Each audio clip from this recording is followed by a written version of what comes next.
الله من الشيطان الرجيم. بسم الله الرحمن الرحيم.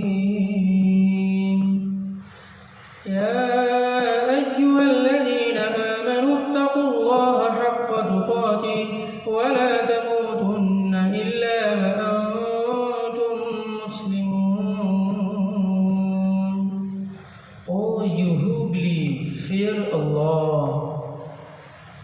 حق تقاته, right he be feared. ولا تموتن, and don't die. ولا تموتن إلا وأنتم مسلمون,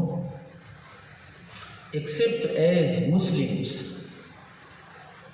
اے ایمان والو, اللہ تعالیٰ سے ڈرتے رہو. کس طرح؟ جیسے اس سے ڈرنے کا حق ہے, اور مرتے دم تک اسلام پر قائم رہو. میرے بھائی, یہ بقرہ عید میسج دیتا ہے توحید کا, وحدانیت کا, اونلی ون گاڈ کا. کائنات کا مالک صرف ایک ہے, کائنات کا بنانے والا خالق صرف ایک ہے, اس کو وجود میں لانے والا الباری صرف اللہ ہے, اس کے علاوہ کوئی بھی نہیں, چاہے وہ جس نام سے یاد کیا جاتا ہو. اولاد دینے والا الرزاق صرف وہ ہے, روزگار دینے والا وہ ہے, اس دنیا کو قائم رکھنے والا وہ ہے, المہیمن وہ ہے, الحفیظ حفاظت کرنے والا وہ ہے.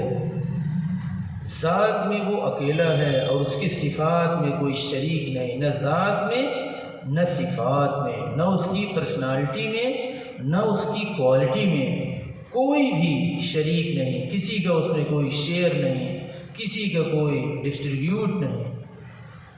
اسی کا نام وحدانیت ہے میرے بھائی, اسی کا نام توحید ہے, اسی کا نام مونوتھیزم ہے.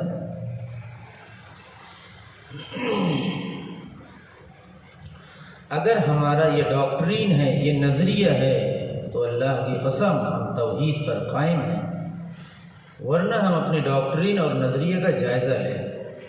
اور اسی کا نام دین حنیف ہے, اسی کا نام دین ابراہیمی ہے, اور اسی کو اختیار کرنے کا حکم ہے.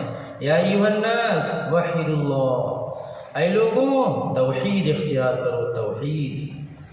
فإن التوحید رأس الطاعات, اس لیے کہ توحید تمام عبادات کی جڑ ہے. اگر اللہ کے ہاں توحید ایکسیپٹ نہیں ہوئے, قبول نہیں ہوئے, تو اعمال قبول کسی بھی حال میں نہیں ہوں. میرے بھائی, قبر میں دیکھیے 3 سوال ہوتا ہے, من ربک, ما دینک, من نبیک.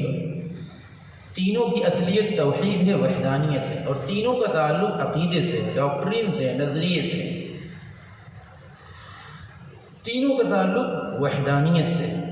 تین ہیں, تینوں کی اصل وحدانیت ہے. اعمال کا سوال نہیں ہوگا, نماز روزے کا قبر کے اندر, وحدانیت کا ہے. اللہ تعالیٰ کی ذات اور صفات,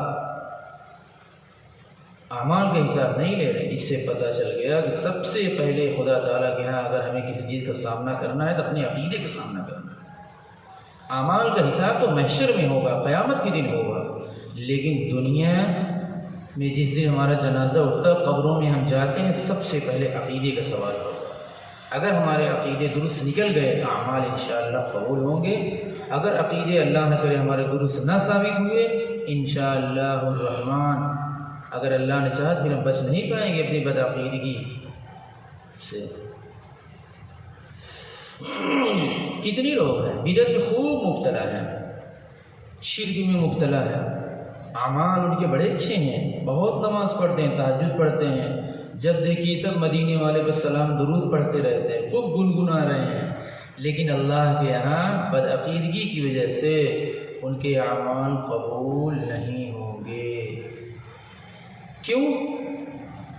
اللہ نے کہا توحید اختیار کرو, اور اپنے اعمال سے کفر کو, شرک کو, بدعات کو ذہن سے, دل سے, دماغ سے, سوچ سے, تھنکنگ سے, نظریے سے, ڈاکٹرین سے نکالو اب بال بال سے یہ آواز آئے اللہ اکبر لا الہ الا اللہ واللہ اکبر وللہ الحمد۔ قربانی کا میسج میرے بھائی وحدانیت ہے۔ جانور ذبح کرنے جا رہے ہیں، انی وجہت وجہی للذی، کہیں بسم اللہ اللہ اکبر، 5 دن اللہ تعالیٰ مشق کراتے ہیں، کہو اللہ اکبر، تکبیر ہے، تحلیل ہے، تذکیر ہے، اللہ اکبر، اللہ سب سے بڑے آپ ہیں، اس لیے ہمارا کوئی بڑا سے بڑا مسئلہ ہوگا تو آپ کے علاوہ کوئی نہیں حل کر پائے گا، کسی کے پاس کوئی سلوشن نہیں۔ ہم چاہے جتنا بہکے اولاد کے لیے، کتنا ہی بہک جائے، کتنی مراد مان لیں کسی اور سے،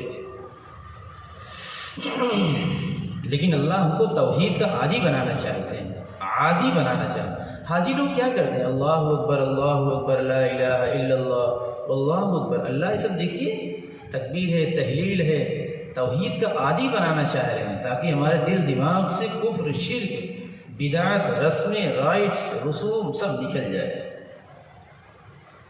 لیکن پھر بھی نہیں نکلتا۔ حج کرنے کے باوجود بھی انسان بدعت سے پھر بھی نہیں بچ پاتا۔ حدیث شریف کے اندر ہے اپنے قربانی کے جانور کو عمدگی کے ساتھ اللہ کی بارگاہ میں پیش کرو، اچھے جانور پیش کرو۔ کیوں؟ اس لیے وہ انسان کا بدل ہے، ولد کا بدل ہے۔ اصل حکم تو یہی ہے، حکم ربی یہی ہے کہ اولاد کی قربانی پیش کرو، انسان کی قربانی پیش کرو، لیکن اللہ نے رحم کھایا۔ دا جنریشن آف ہیومن، انسان کی نسل کیسے چلتی، پھر سب کے پاس بچے بھی نہیں ہیں، کتنے لوگ دنیا میں لاولد ہیں، وہ کیسے قربانی پیش کرتے، کتنے لوگوں کے پاس صرف بچیاں ہیں، وہ کیسے قربانی پیش کرتے۔ اللہ تعالیٰ رحم کھائے ہمارے اور آپ کے حال پر کہ چلو کم از کم ایک اچھے جانور کی قربانی پیش کرو جو عیب سے پاک ہو۔ کیوں؟ وہ انسان کا بدل ہے، تمہارے ایک ایک پارٹ کا وہ بدل ہے، آلٹرنیٹ ہے، ورنہ یہی آنکھ، یہی کان، یہی ناک، یہی سب کچھ ختم ہو جاتا ہمارا، لیکن اس کے بدلے اللہ نے حکم دے دی چلو ٹھیک ہے، رعایت ہے، تم جانور کی ہی قربانی کر لو، ہم مان لیں گے تم نے اولاد کی قربانی پیش کر دی۔ تو کم از کم اپنے جانور کو عمدگی کے ساتھ، اچھے جانور جو عیب سے، فالٹ سے بالکل پاک ہوں، اس کے اندر کوئی کلیم نہ ہو، ایسے لگے کہ ہاں یہ ولد کا بدل ہے، اولاد کا بدل ہے، انسان کا بدل ہے۔ حضرت ابراہیم علیہ السلام نے اولاد کی قربانی پیش کی تھی۔ کیوں؟ تاکہ قربانی کرنے والے کا ہر حصہ اس جانور کا بدل بن سکے، اور پھر اللہ پاک ہمیں اور آپ کو بھرپور ثواب اس پر مرتب کریں گے۔ اسی لیے حکم ہے اچھے جانور کی قربانی کرو تاکہ بہترین بدل بن سکے، پھر اس پر اللہ تعالیٰ اچھا ثواب ہمیں اور آپ کو دیویں۔ میرے بھائی حاجیوں کی نقل ہے کہ بال نہ کاٹو، ناخن نہ کاٹو، کب تک؟ 72 گھنٹے، جب تک قربانی نہ کر لو، اور جب 72 گھنٹے تیسرے دن کسی نے کر لیے تب تیسرے دن تک رکنا پڑے گا، لیکن اگر 40 دن ہو گیا ہے تب تو فوراً بنانا واجب ہے، نماز بھی اس کی قبول نہیں ہوگی، بہت ضروری ہے، فوراً بنانا پڑے گا۔ یہ حاجیوں کی نقل ہے